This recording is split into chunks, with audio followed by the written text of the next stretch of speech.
So these small pieces that I'm going to be reading are from theguardian.com and were released on Friday, the 30th of December, 2022. Article was written by Sean Walker, Curry Paul, and Dan Milmo.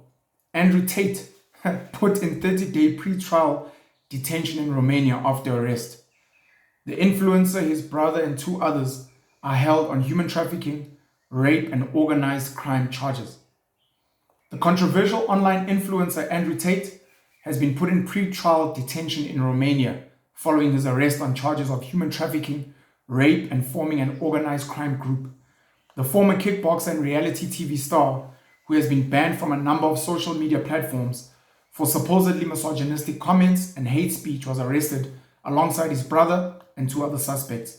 On Friday, the four suspects were placed in pre-trial detention for 30 days following their arrest late on Thursday, according to a spokesperson for Romania's anti-organized crime unit.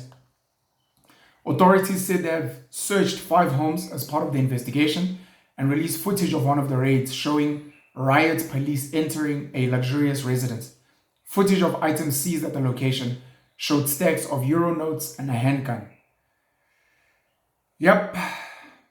In a statement, authorities said 2 British citizens and 2 Romanians were accused of forming a gang that recruited victims by misrepresenting their intention to enter into a marriage/cohabitation relationship and the existence of genuine feelings of love. Later, the victims were forced to perform pornography through physical violence and mental coercion. Authorities said so far 6 victims had been identified. The statement also mentioned a separate allegation of rape dating to March this year, although it did not specify against which suspect the allegation was leveled. The Tate brothers have been under criminal investigation in Romania since April, when police raided their mansion in Bucharest after the US Embassy received a tip-off claiming that a 21-year-old American woman was being held there against her will. The Tate brothers were questioned and later released, but the investigation was expanded to cover rape and human trafficking allegations. On Friday, Tate posted an apparent reference to his arrest on his recently reinstated Twitter account, writing, "The Matrix sent their agents," using a term taken from the eponymous blockbuster, whose red pill trope has proven popular among misogynistic online groups for a simulated world that controls humans. Yeah. I think maybe I'll stop there. I'll read this. He was banned from Twitter in 2017 after stating that victims of sexual violence should bear some responsibility for their acts. His account was reinstated in November after Elon Musk's takeover of the company, and his account now has over 3.5 million followers. Over the past week, he has been engaged in a Twitter standoff with the climate activist Greta Thunberg, attempting to troll her by telling her about his large collection of emission-heavy cars. Thunberg responded by implying that Tate had small dick energy. I'm reading this article and I'm mentioning this conversation because Andrew Tate, arguably in 2022, was the most popular and the most infamous online personality, making a lot of videos, going to a lot of podcasts and vodcasts, recently being interviewed by Piers Morgan, challenging him to a chess match. He was on Big Brother before that; those episodes were taken down. He's got a lot of clips that have gone viral on TikTok where he speaks about various things regarding women, men and women's relationships, Islam, how men are lazy, how they've become weak, how they need to gym, taunting and threatening Jake Paul, a YouTuber, and saying, look, a lot of very, very valid things, speaking about how men need to make money, how they need to reclaim their power, speaking out against feminists and how they may be wrong and how they are destructive to society, speaking about his British past, British upbringing rather, how he is mixed race, how he's made money in various ways, his cars, the cigars he smokes, how he was banned off many social media accounts because he was speaking truth to power and liberating the minds of many, in particular men.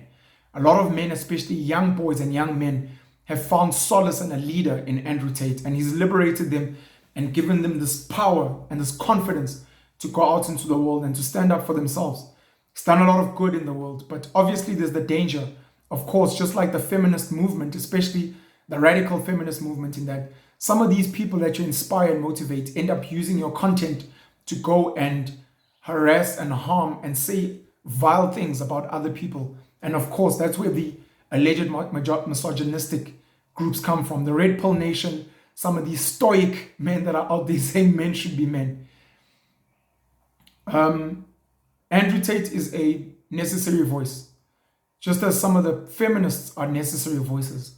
People like Dr. Umar Johnson is a necessary voice. People like Jordan Peterson, people like Candace Owens, Ben Shapiro, and other such people. In the South African context, you've got Nzigi Mazwai, you've got people like myself, you've got Nhlanhla Lux, who are necessary voices. Advocate Ike Khumalo, who's also deemed controversial, and he was also arrested at some point and somehow linked to the riots of July 2021. I think it was June, July 2021, where there was looting of stores. These are people that are speaking out against a mainstream opinion and message out there.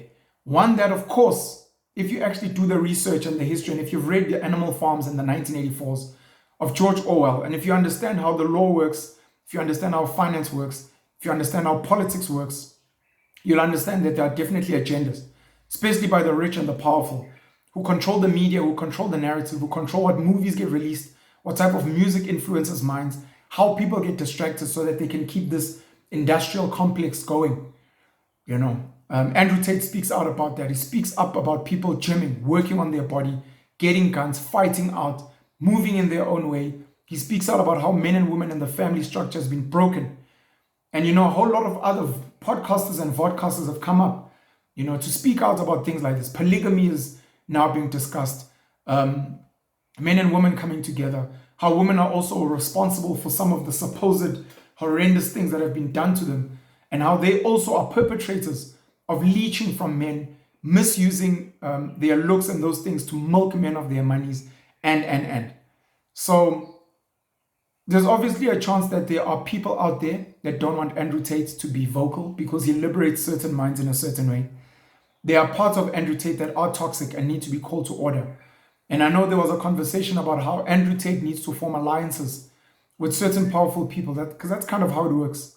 Once Elon Musk becomes too powerful as an individual, like a Jesus Christ, that's why Jesus Christ had to be crucified and nailed on the cross. If someone like Kanye West becomes too vocal and becomes too individualistic, and he's no longer aligned with alliances to certain people and certain organizations, he gets cancelled. Cancel culture is a big thing now, and people use social media to cancel you. People will look for, I mean, you see Kevin Hart having to step down from the Academy Awards because old tweets were brought up. And anyone who comes up in our old content and old allegations and those things get brought up. It's conversations we need to have. Our freedom is not free. I know on some of these platforms, I can no longer say some of the things that I want to say because I've realized that some of my videos get taken down. On Facebook, I get suspended for 30 days at a time. My Twitter account itself has been permanently suspended. And even though Elon Musk has come to take over Twitter, people like myself have not been able to appeal being brought back. You know, Instagram, I've been suspended for a period. On YouTube, some of my videos have been taken down. I've realized and I've accepted these platforms are not owned by us and they have certain agendas that you have to peddle. We had a pandemic with a certain illness that locked us down for 2 years where we couldn't speak freely about some of our thoughts. Where even in the South African context, the politicians and the government say that if you spread certain information, you might be fined or jailed for fake news, for putting people's lives at risk. We are not free. Freedom of expression does not exist. There is a certain agenda, there is a certain narrative you have to push, and if you don't push it, this is where you are. But obviously, if you're doing funny, sinister things, we can't protect you. You've got your R. Kellys of the world, you've got your Harvey Weinsteins of the world. We saw Tiffany Haddish having her career cancelled because of a skit, a comedic skit that she did, almost laughing at pedophilia at the time. She's been cancelled.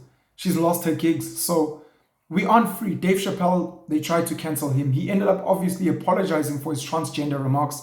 Joe Rogan at some point had to try and clarify when they tried to cancel him on his thoughts around the coronavirus. We live in that type of world where you are not allowed to have an alternative voice. You are not allowed to ask questions. And obviously, like I said, if you're doing sinister things, you have to be held to account. But of course, when you start being alternative, there's a spotlight in terms of you being mentally unwell, in terms of you being sick, in terms of how you treat your children, the women in your life, etc. and you get cancelled. I don't know what will happen with Andrew Tate. If he is innocent, I hope he will be found innocent. If he is guilty, I hope he will be found guilty, because we cannot live in a society where people get to do whatever they want, no matter what cool things they may say, what liberating things they may say.